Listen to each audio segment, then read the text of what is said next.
Hello traders, Joseph here again. Thank you so much for joining me. This is part 2 of the bad pattern video where I'm going to show you guys how I actually trade the bad pattern. And this is where it's different for a lot of traders. So what I'm going to do is I'm going to go over to the chart and I'll show you guys the rules that I take when trading this sort of patterns. So basically, once you've identified the bad pattern, so I'm going to start with the bullish bad pattern. Oops, what's happened to this chart? Yeah, I'm going to start with the bullish bad pattern. So once you've identified the bullish bad pattern, so because it's a bullish bad pattern, you're expecting this market to come into this D point, which is the 886 retracement of the X to A leg, and you're expecting this market to reverse and go back up. So as a trader, you're going to be buying at that point. So what you do is, this is what I do. This is where I place my target. First of all, I'm going to start with targets because my targets determine where my stop loss go. But the general rule is that your stop loss have to go below X. So this is what I do. So for my target, this is not actually different for a lot of traders. There are two ways. You have to take your targets in two different points, and you use the Fibonacci retracement tool again. So the first target, you take the first target at the 382 retracement of the A to D leg. So as you can see, I've drawn my Fibonacci retracement. Just a second. I've drawn my Fibonacci retracement from the A to D leg. So the first target, you usually take it at 382 retracement. Now for the second target, you take it at the 618 retracement. So there you go. So now, because when it comes to the stop loss, the general rule is that your stop loss must go below X. So what I usually do, this is what I do. So because I'm very strict when it comes to like money management, so what I do is I make sure that my risk to reward ratio on my first target is at least 1:1. So where you see my first box, where you see the first target on 382 retracement, so what I usually do, I just clone this and just invert it and put it there and change that to red. So as you can see, this is where my stop loss is going. My stop loss is going to go below that box. So as you can see, it is below X. And I've got a 1:1 risk to reward ratio of at least 1:1. Guys, that is very important, because if you have the risk to reward ratio of 1:1, it doesn't matter. All you need to do is, to not lose money, is just win 50% of your trades. So this is very crucial. Because you're not gonna, let's face it, you're not gonna have like a winning percentage of 80-90%, all the time. It's not gonna happen.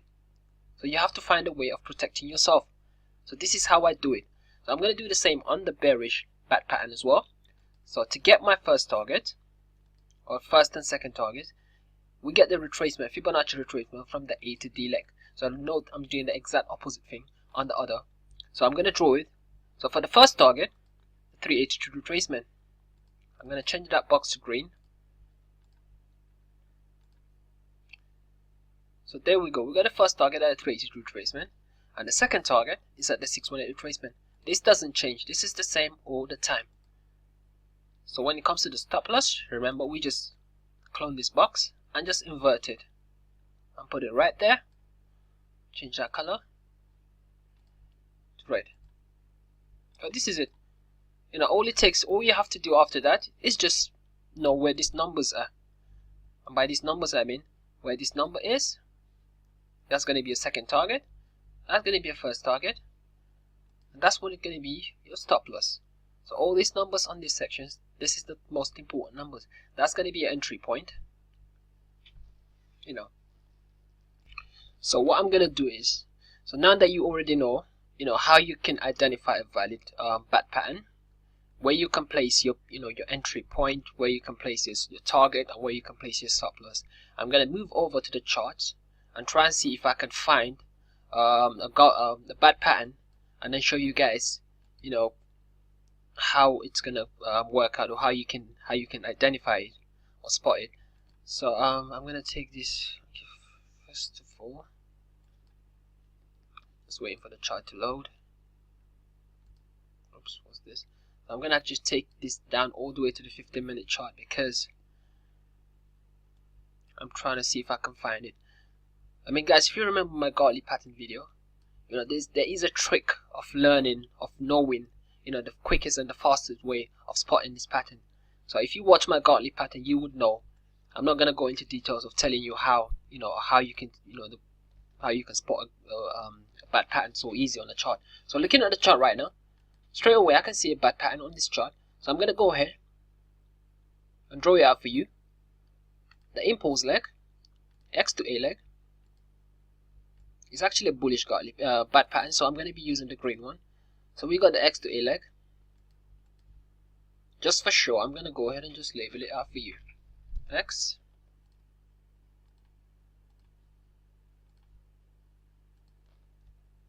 A. So like we said, after getting the X to A leg, the X to A impulse leg, the next thing to do in identifying, or the next rule that must be met, is your A to B retracement. And the A to B retracement must fall on the must touch the 50% retracement line and cannot touch any other retracement line after that. So I'm going to bring in my Fibonacci, X to A, and we can see that the market came in and touched the 50% retracement, and it didn't touch any other retracement line after that. So we got a valid A to B leg of a Gartley pattern, of a bad pattern. Excuse me. Why do I keep seeing bad Gartley pattern? Okay, so never mind. Let's go. Move on. A to B. I'm gonna draw that A to B right there, and I'm gonna label that as B. So we've got a valid A to B leg of a bad pattern. So I'm gonna label that as B. So the next thing to do is obviously our B to C leg, and the B to C retracement is the same as the Gartley pattern. You know, if you bring enough Fibonacci retracement of the A to B leg, so the B to C leg, which is this leg, the rule is that it must touch the 382 retracement, and it can touch any other retracement line after that as long as it doesn't touch A. So we can see that the market came into touch the 6-minute retracement, went further and stopped there. So this is a valid B to C leg of a bad pattern. So I'm going to go ahead, label that as C. And just to clarify things, I'm going to go ahead and put a red dotted line at the top, because that's the line that we don't want C to go there. Once C touches that line, the bad pattern is invalidated. I'm going to turn that into the red dotted lines. So we got that. So the next thing to do is our entry point. And if you remember our entry point, this is one of the differences between a bad pattern and a Gartley pattern. For the entry point of a Gartley pattern, we use the extension lines of the Fibonacci. Or for a bad pattern, we use the same thing, how we started using the Fibonacci, from the X to A leg, and we're looking at the 886 retracement. So we can see that the C to D leg, the market came into, oops, let me change this, make it green. You can see that the market came into what? The 6-minute retracement. We got that the market came into the and touched the 6-minute retracement. It even went, beyond it. But as a trader, this is the point you will be predicting for the market to come into, and hopefully it's going to reverse because this is a bullish bad pattern. So let me go ahead and complete the triangle just for sure. We got the X to A leg. Is it red? Ooh, I need to make it green. Let me make it green. And then we got the B to C and C to D coming in at the 886. So I'm just going to draw a line there, and I'm going to label that as B, because that's our entry point. D, sorry. So now if you were a trader, if you had predicted the market to come into this zone and reverse back up, so using my method of taking profits and putting stop loss, let's see if we would have made money on this trade.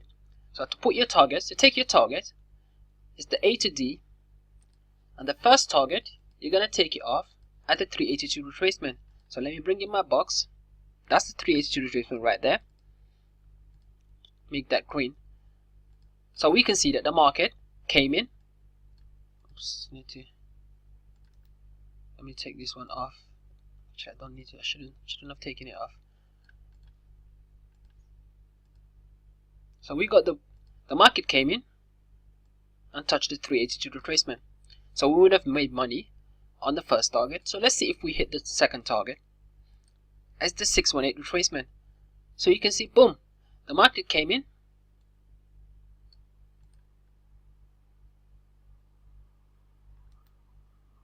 The market came in to the point, like we said it would, the 886 retracement of a bad pattern, and it reversed back up, hitting our first target on the 382 retracement for a profit of about 30 pips, and the second target for a profit of about 50 pips.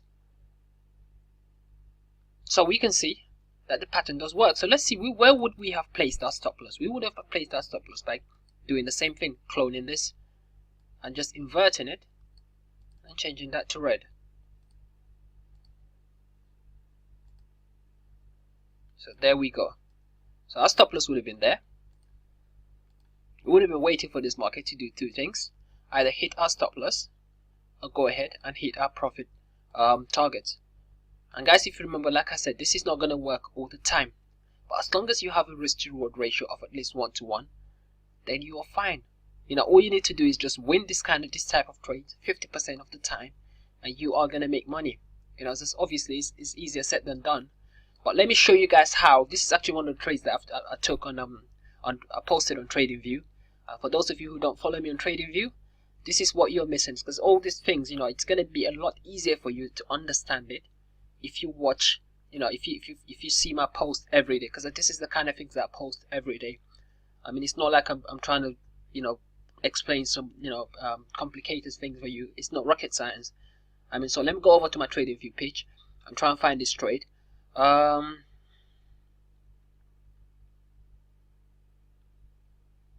Yeah, so there it is. Swiss C against the Japanese yen. So let me go ahead and click on it. Just wait for it to load. Did I even click on it? Hold on. I have to refresh this page.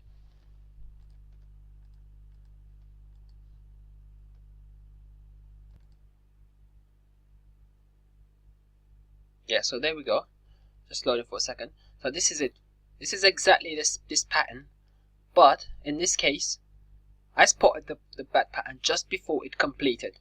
So I drew this bad pattern, and I said, I predicted that this market is going to come into this zone and then reverse back up to either hit our first or our second target, or both of them. And then this is where I placed my stop loss. As you can see, it's just 1-to-1. So let me play ahead and call you. It's exactly the same thing that you just saw right now. But as you can see, the market came into that zone. Oops, what happened? The page is just refreshing for no reason.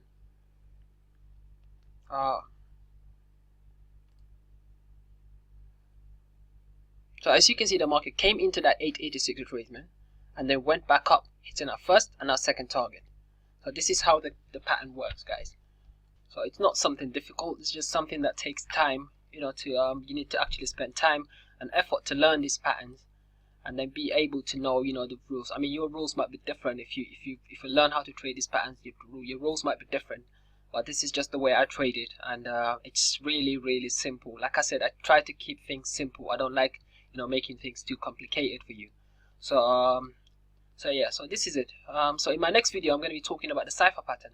So if you're not on my email list, to get that video, you're gonna have to go to my website, which there's a link at the bottom of this page where you can sign up, and then once I do the video on the cipher pattern, which is hopefully gonna be sometime in the next few days, then you're gonna get that video. It doesn't cost you anything. It's free.